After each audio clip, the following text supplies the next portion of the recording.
Je vais vous partager dans cette vidéo un retour d'expérience après plusieurs phases de médiatisation qu'on a eues chez des clients et donc pour lesquels on était directement impliqué dans ces stratégies-là. Vous expliquer un petit peu ce qui peut se passer quand on va recevoir des dizaines, voire des centaines de milliers d'utilisateurs en simultané sur notre site, comment on doit être prêt et comment on doit préparer aussi le futur pour notre marque pour qu'elle ne redescende pas aussi vite qu'elle est montée pendant cette soirée ou le jour de la diffusion. On a vu plusieurs cas de figure.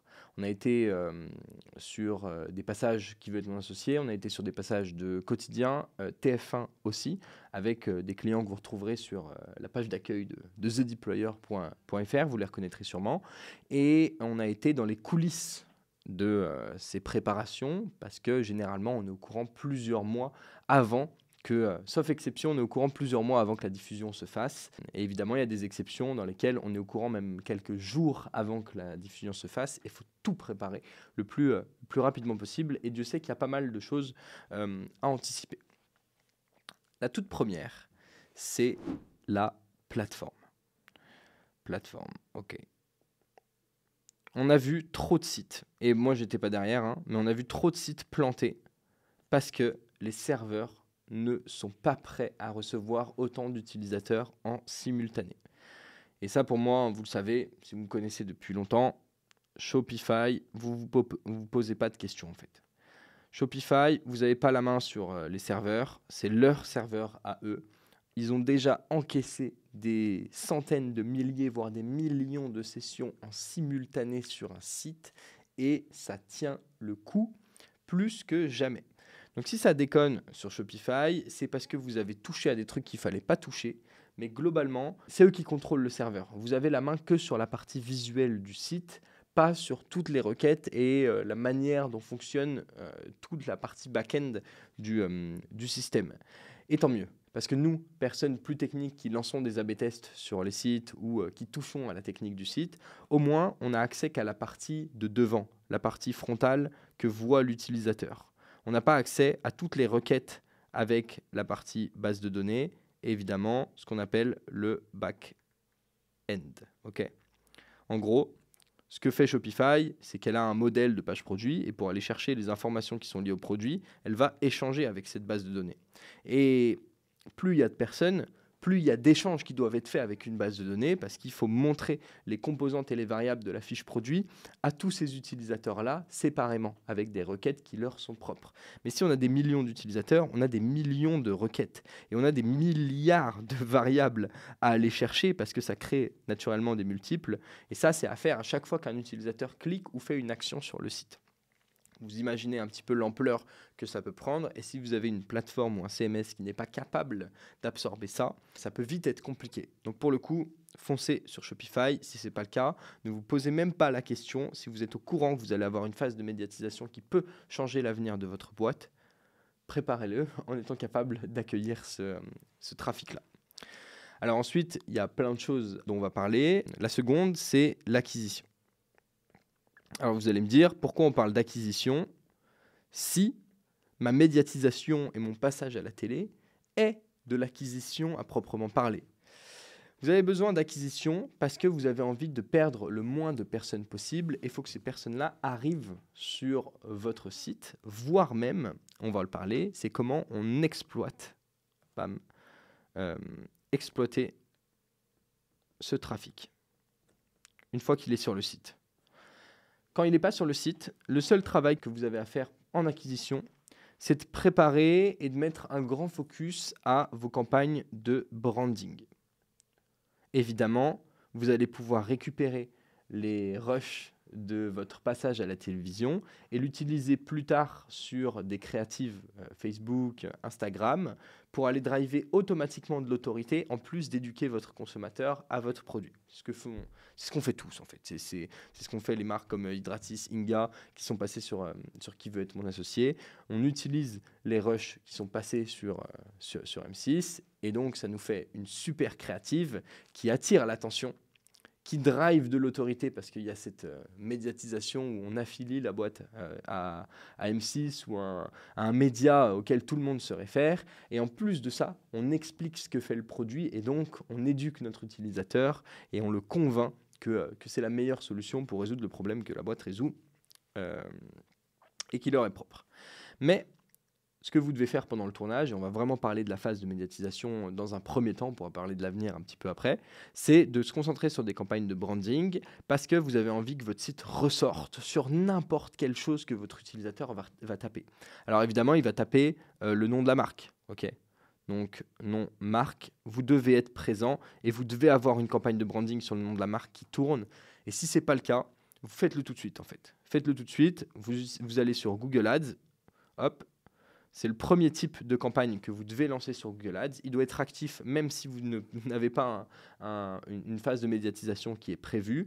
Et on va voir les autres types de campagnes que vous devez avoir en place, hors branding ou qui y sont liées. Parce que évidemment, vous devez, si je m'appelle Inga, je dois cibler la marque Inga. Mais dans le cadre de cette marque-là, je dois être présent aussi sur Inga M6, okay, Inga Télé.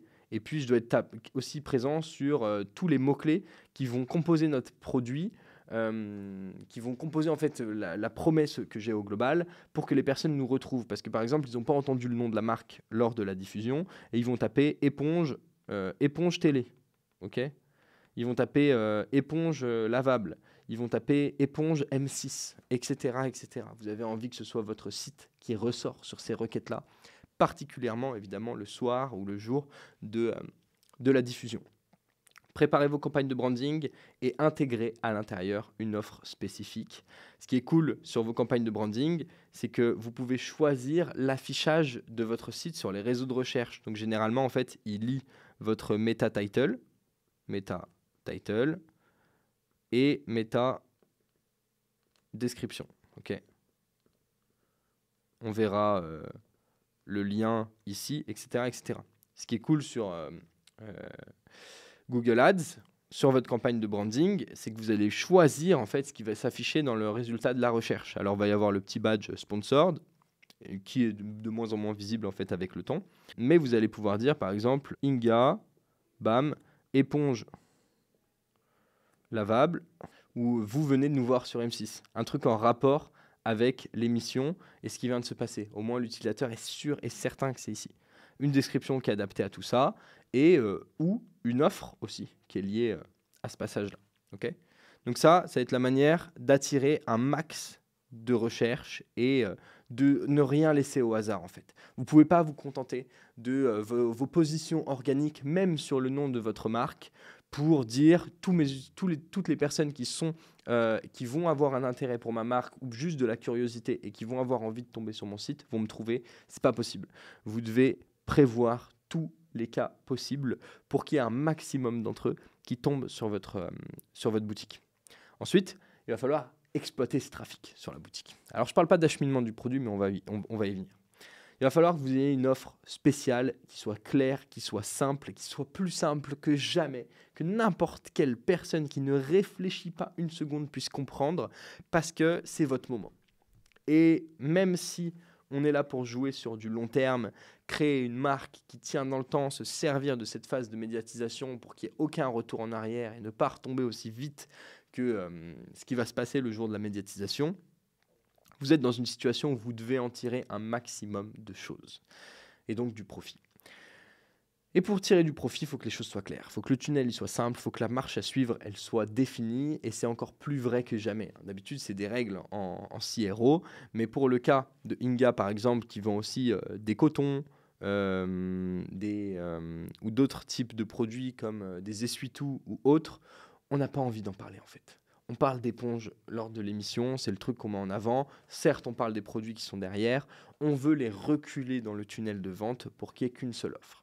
Encore une fois, si on prend encore une fois cet exemple, on a des éponges aimantées, on a des éponges aimantées, on a des éponges plates, on a des éponges double absorption, on a des éponges avec un côté qui gratte, etc. On a envie d'avoir une offre qui bundle, pack découverte, un truc débile as fuck, et c'est ce qu'on a envie de mettre en avant. Donc, la règle pour exploiter le trafic, c'est un funnel et une offre simple. La meilleure manière d'avoir un funnel et une offre simple, c'est de pousser un pack découverte Hop. Depuis la homepage. Votre trafic, que vous le voulez ou non, va arriver en masse sur votre homepage. Ça va être difficile de les emmener directement vers votre page produit ou de le cibler parce qu'ils vont taper le nom de la marque, ils vont taper une requête qui est assez générale. Et même depuis votre campagne de branding, si vous voulez repousser à tout prix vers la page produit, vous aurez un maximum de personnes qui va arriver vers la homepage. Si vous avez le contrôle sur quelques pages d'atterrissage, dans ce cas, envoyez vers le page découverte direct. Sinon, vous le poussez direct depuis la homepage. Ensuite, avant ça, ou pendant en fait, il faut que vous capturiez un maximum de mails. Et ça va être vraiment le nerf de la guerre, parce que tout le monde ne va pas acheter ce soir, parce que votre diffusion, elle va être enchaînée, tout est timé et ça peut aller très vite. Alors même si c'est un gros moment et que vous allez générer beaucoup d'engagement pendant cette diffusion-là, prenez soin de travailler le futur et commencez directement à capturer du mail. Alors soit restez dans une démarche classique avec les codes de bienvenue, welcome 10, etc. Mais ce que je vous conseille, c'est de faire un pop-up spécial brandé pour l'émission. Donc pop-up brandé pour l'émission avec une offre spéciale. Offre spéciale après capture. Comme ça, vous sécurisez un maximum de leads, en plus de sécuriser des achats par la suite. On a une offre simple, on pousse un pack de découverte, nos utilisateurs vont direct sur le pack de découverte ou alors ils se font attirer par le pop-up directement. L'offre qui est balancée sur le pop-up, elle nous permet d'avoir déjà vu le pack de découverte, plus ou moins son prix potentiellement, et en plus d'avoir une offre spéciale qu'on ne peut pas refuser en fait. Et même si on n'en profite pas tout de suite, on aura récupéré cet utilisateur dans notre base de données. Et puis ensuite, il va pouvoir acheter le pack de découverte avec l'offre spéciale qu'on met en accord avec l'émission directe. Sur le site, vous pouvez ajouter déjà des éléments de branding qui sont liés à l'émission. Ajouter éléments branding émission. Donc ici, je veux dire que comme sur la campagne de branding où on a dit Inga, éponge lavable, entre parenthèses, ou vue en ce moment sur M6, eh bien vous voulez faire pareil sur le funnel pour juste conserver cette cohérence et rester la marque qui vient de passer aujourd'hui sur l'émission et qui est affiliée aussi à l'autorité de ce média. Après, globalement, j'ai envie de dire, restez le plus simple possible. En vrai, c'est la règle, quoi qu'il arrive. Si vous avez une offre qui est simple à comprendre, dans laquelle vous poussez un seul et unique produit, vous embrouillez pas l'utilisateur à le faire partir sur une collection, à laisser se faire son propre choix, que vous l'envoyez direct sur la fiche produit et que vous avez capturé un maximum d'emails en poussant une offre qui va le faire acheter aussi directement après ça. Globalement, vous avez backup ce que vous aviez à faire sur votre funnel. Alors, vous pouvez retravailler d'autres éléments, mais j'ai envie de dire que c'est superflu et je vous conseille quand même de ne pas additionner trop de variables possibles parce que votre succès sera lié à quelque chose de simple dans lequel vous n'êtes pas pris la tête ou alors vous êtes vraiment pris la tête sur l'unique variable qu'il fallait remplacer, à savoir comment je structure un pack découverte et quelle offre je mets en avant dans mon pop-up de capture d'email avec le branding qui est lié à l'émission et à tout ce que je vais faire. Okay, donc on a une plateforme qui accepte le trafic. On a notre acquisition sur laquelle on a mis du focus et particulièrement sur notre campagne de branding. On a mis en place une stratégie de capture de mail. On a un funnel qui est simple et en lien avec l'émission. En lien avec cette capture de mail, j'ai besoin de travailler mon CRM en amont et d'avoir une campagne propre à l'émission ou au passage ou à votre médiatisation. Hein. Ça peut être aussi ailleurs qu'à la télé. J'ai besoin d'avoir une campagne qui se déclenche avec au moins, je dirais, 5 à 10 mails pour aller chercher et déclencher l'achat chez toutes les personnes qui n'ont pas acheté le soir même Et évidemment, essayez de récupérer, en fait, d'exploiter encore plus l'engagement qui a été généré pendant la période et évidemment tous les mails que j'ai acquis jusqu'à présent.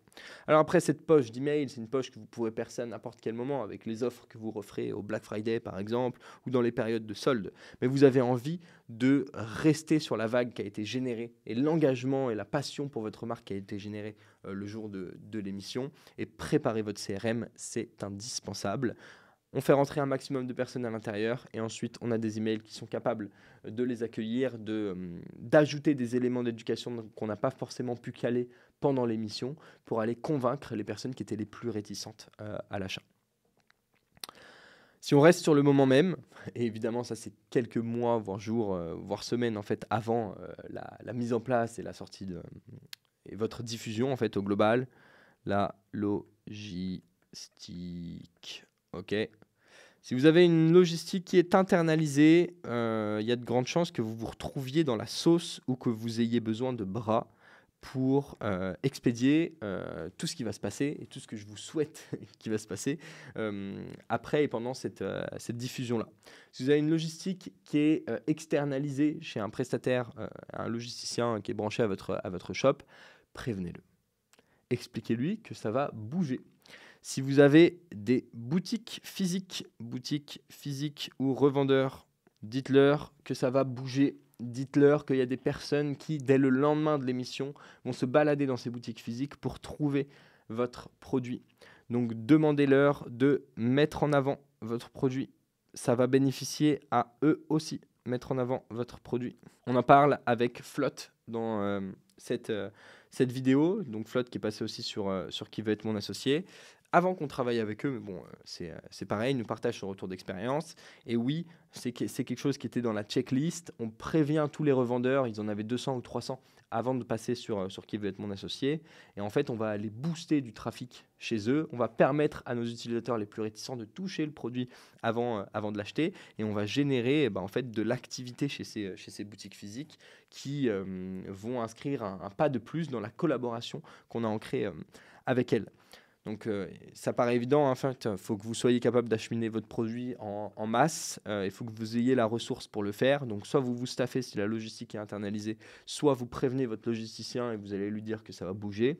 Heureusement, les logisticiens les plus connus aussi en France ont déjà vécu des périodes de médiatisation. Ils sont quand même censés être capables de les gérer, mais c'est à vous de vous en assurer et de vous assurer aussi, outre les ressources humaines, que vous avez le stock nécessaire.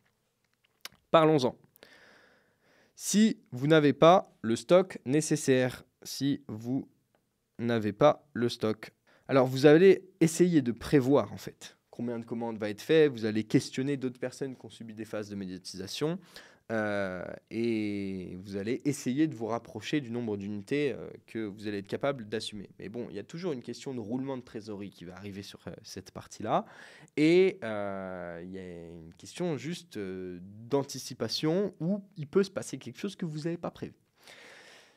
Si vous êtes en rupture de stock, je vais faire une vidéo sur ce sujet, c'est sûr et certain, ne stoppez pas les ventes. Surtout si vous contrôlez votre production et que vous êtes capable de réacheminer un produit sous 2 à 3 semaines. Passez en précommande et prévoyez un modèle de précommande sur votre site que vous pouvez switcher en un seul clic. On a même des systèmes chez nous qui switchent en automatique. Okay. Passez en précommande directement. Vous justifiez d'une réduction supplémentaire sur le produit une fois que vous êtes en mode précommande. Vous permettez l'achat. Vous communiquez très très bien et en toute transparence sur le moment et la date à laquelle le produit sera expédié. Et vous surcommuniquez par email pour tenir au courant vos utilisateurs qui ont commandé en précommande. Vous pouvez les taguer, hein. Tag préco, audience spécifique ou liste spécifique sur votre CRM.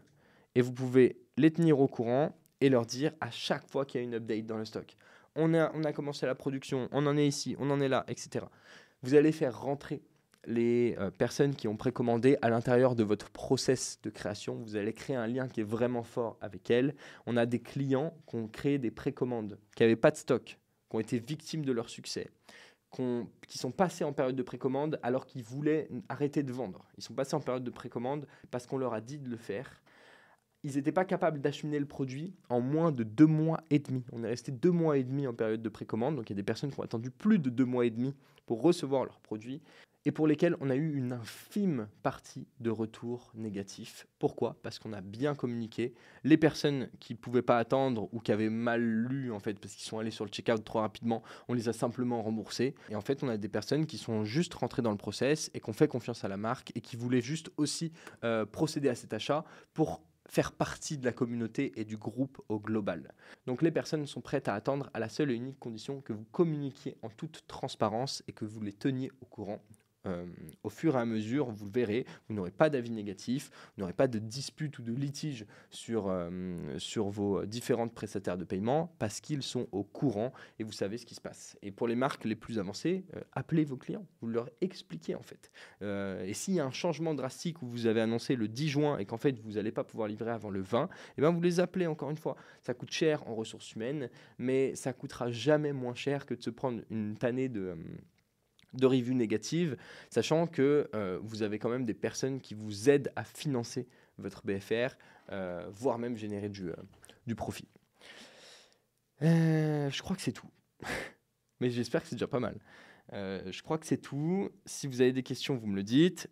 Évidemment, post, diffusion et passage sur ce média qui va booster votre boîte, vous recyclez les créas qui sortent d'une diffusion à la télé, obligés, vous les rebalancez en acquisition, vous allez voir, ça risque de devenir vos créas les plus performantes ou au moins en retargeting. Vous déroulez bien la partie CRM et les campagnes automatiques sur les emails pour continuer d'exploiter le trafic et vous prévoyez des sorties de produits ou des vrais événements sur la boutique pour continuer de bénéficier de cette traction et générer de l'engagement de la part des personnes qui vous ont découvert pendant cette émission, mais des personnes aussi qui vous suivaient déjà.